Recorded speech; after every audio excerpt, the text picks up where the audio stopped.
લોકસભાનો પર્વ આજે વડોદરા શહેરમાં મનાવવામાં આવી રહ્યો છે ત્યારે વડોદરા શહેરમાં આજે સવારથી જ મતદાન પ્રક્રિયા શરૂ થઈ ગઈ છે। અટલાદરા બીએપીએસ સ્વામિનારાયણના 60 થી વધુ સંતોએ પોતાના મતાધિકારનો ઉપયોગ કરીને મતદાન કર્યું હતું। પેપરને પેન કરો મેડમ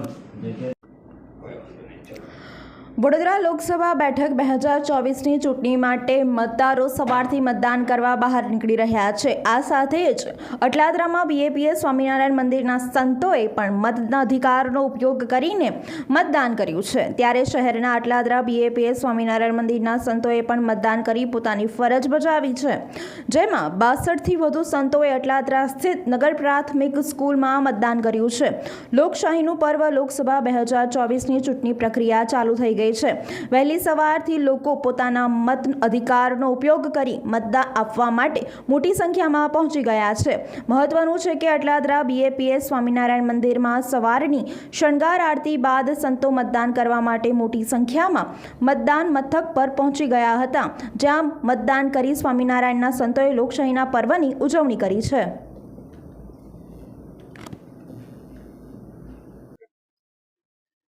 આજે આ લોકશાહીના પર્વમાં ભાગ લેતા ખૂબ આનંદ અનુભવાય છે। આ લોકશાહીનું પર્વ એ પૃથ્વી પરનો સૌથી મોટો ઉત્સવ છે અને એમાંય આપણી મહામૂલ્યવાન લોકશાહી ભારત દેશ, જેમાં આટલી બધી વિવિધતા છે, ભારત દેશના 140 કરોડ લોકો જ્યારે અત્યારે આ 1.5 મહિના દરમિયાન મતદાન કરી રહ્યા છે, ત્યારે દુનિયામાં આથી કોઈ મોટો અવસર નથી।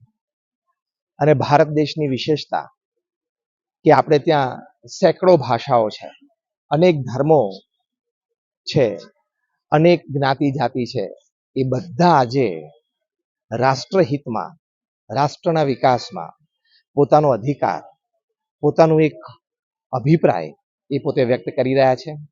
આટલી વિવિધતામાં આટલા મોટા દેશમાં આ ઇલેક્શન્સ કન્ડક્ટ કરવા, it is a big achievement for any administration.